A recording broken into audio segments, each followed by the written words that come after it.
संत सेवा का तात्पर्य समझ लीजिए।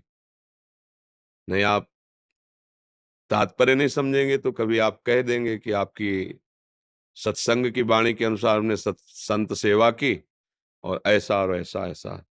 तो ऐसा और वैसा कहने का तुम्हें अवसर न मिले, इसलिए हम प्रार्थना करते हैं। संत सेवा का तात्पर्य होता है वो जो शास्त्र सम्मत भगवत मार्ग चले, उनको जो अनुभव हुआ, उनकी वाणी के अनुसार अपना जीवन बना लो, पहले ही से संत सेवा कहते हैं। दूसरी बात, अगर वो भूखे हैं तो उनको भोजन दे दीजिए। अगर वो पीड़ित हैं, शरीर में कष्ट है तो औषधि दे दीजिए। जरूरत है तो उनकी शौच फेंक दीजिए, उनके कपड़े धो दीजिए, जो भी सेवा कर दीजिए। बस उनकी आज्ञा का पालन अगर नहीं करोगे, भगवत मार्ग में नहीं चलोगे, तो ये सब व्यवहार मात्र होके रह जाएगा, लाभ नहीं मिलेगा। समझ लेना हमारी बात। अच्छा, व्यवहार में फिर स्वभाव काम करता है। वो किस स्वभाव के हैं, क्या है, आपने बात समझी नहीं, आपकी स्थिति नहीं, तो आपका दोष दर्शन हो जाएगा। आप निंदा करने लगेंगे, आप असंतुष्ट हो जाएंगे, फिर मामला बिगड़ गया ना। दूरी बना के, शब्द याद रखो, दूरी बना के उनकी आज्ञा का पालन करते हुए, अवसर मिलने पर उचित धर्मयुक्त सेवा करते हुए भगवत प्राप्ति करो। यही संतों की आज्ञा है। भूखे हैं भोजन दे दो, वस्त्र की जरूरत है वस्त्र दे दो, दिखाई दे रहा है औषधि की जरूरत तो औषधि दे दो। बस उनकी आज्ञा का पालन करो। वो कोई संसारिक जन नहीं होते, भागवतिक जन होते हैं। अगर संसारिक व्यवहार में उतरोगे तो दोष दर्शन हो जाएगा, निंदा स्तुति होने लगेगी, फिर तो तुम्हारा परमार्थ ही चला गया, फिर तुम्हारी अश्रद्धा हो जाएगी। क्योंकि संत सेवन के लिए बहुत बड़ी बौद्धिक स्थिति चाहिए। नारद जी ने भक्ति सूत्र में लिखा है, महासंगस्तु दुर्लभो, महापुरुषों का संग दुर्लभ है, और यदि मिल जाए तो अगला शब्द दुर्गमो, निर्वाह करना बड़ा कठिन है।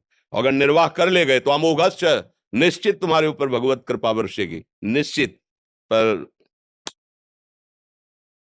ये सावधानी बहुत विचार करके कह रहे हैं, क्योंकि आपको पता नहीं है ना कौन कहां कैसा, फिर आप अश्रद्धा न कर बैठे। इसलिए संत केवल भगवंत मिलाने की बात। संत संग का अर्थ क्या है?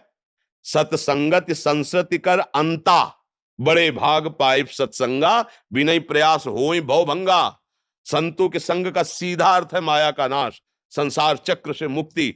अगर भगवान के नाम में प्रियता नहीं, भगवान के आज्ञा के अनुसार तुम्हारा जीवन नहीं बन रहा, तो संत संग क्या हो रहा है? संत भवरोग की औषधि देते हैं, नाम मंत्र उपासना, उसी में चल दो, यही बड़ी संत सेवा है। जरूरत है, लग रहा है कि शरीर की सेवा की वो जरूरत है और वो स्वीकार कर रहे हैं, कर देना चाहिए। पर शरीर सेवा ही केवल संत सेवा नहीं, मत मान लेना। पैर छू लिया, पैर दबा लिया, कपड़े धो दिया, भोजन दे दिया, ये एक अंग है सेवा का, बाहरी। अगर आप आंतरिक उनकी सेवा नहीं करेंगे तो बाहरी सेवा कोई लाभदायक नहीं हुई। बाहरी सेवा, आप पैर दबा रहे हैं, आप कपड़े धो रहे हैं, आप भोजन दे रहे हैं, लेकिन उनकी आज्ञा का उल्लंघन कर रहे हैं, कुछ नहीं मिलेगा, लिख लो। और उनकी आज्ञा पे चल रहे हैं, गुरुवाणी पे चल रहे हैं, और फिर सबकी सेवा कर रहे हैं, मुख्य उनकी आज्ञा, बस निहाल हो गए, मस्त हो जाओगे। बस समझना है, नहीं तो फिर हमसे शिकायत करोगे आके, क्योंकि फिर वो बातें होती है कि आपने कहा था संत सेवा हमने की तो धोखा, ये वो। बाणी, सिर्फ बाणी पे पकड़ो।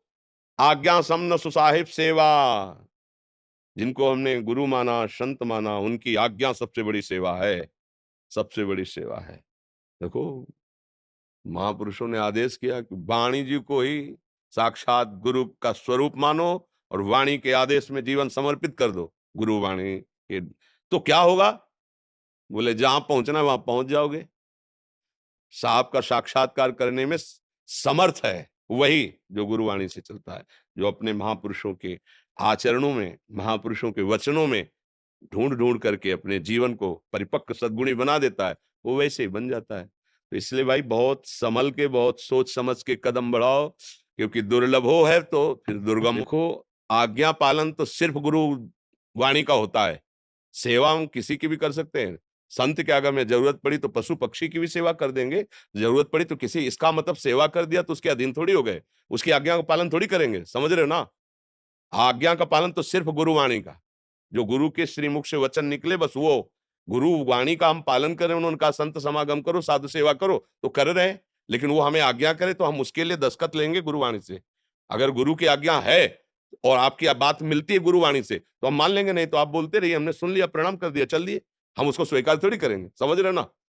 आज्ञा पालन तो सिर्फ वही है, अपने गुरुदेव की वाणी में। उन्होंने आज्ञा करी संत सेवा, तो हम आपके कपड़े धो देंगे, भोजन पवा देंगे, जो जैसा कर देंगे।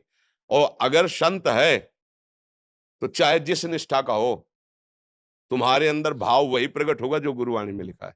संत की ही वाणी तुमको वहां प्रकाशित करके वहां पहुंचा देगी जो गुरु कह रहे हैं। आप देख लो, हमने तो देखा है। अन्य उपासना वाले महापुरुषों के जब समीप गए, उनके चरणों में पड़े, तो हमारे इष्ट की भक्ति बढ़ी है, हमारे गुरु चरणों में प्रेम बढ़ा है। ऐसा नहीं हुआ है कि उनके पास जाने से हमारे गुरु चरणों में प्रेम, हमें और गुरु प्रेम बढ़ा है। तो जहां जहां सच्चे संत महापुरुषों की सेवा होती, तो इष्ट और गुरुवाणी में प्रेम बढ़ता है। इसीलिए तो आज्ञा करिए कि संतों का समागम करो, साधु सेवा करो। तो इसका मतलब नहीं कि अगर हमारी सिद्धांत पद्धति से विरुद्ध कोई आचरण करे, तब तो फिर मानना ही नहीं है ना। हमारी केवल आज्ञा है, भूखा है तो भोजन दे दीजिए, जरूरत है तो शरीर सेवा कर दीजिए, वो भी ढूंढ के नहीं करना।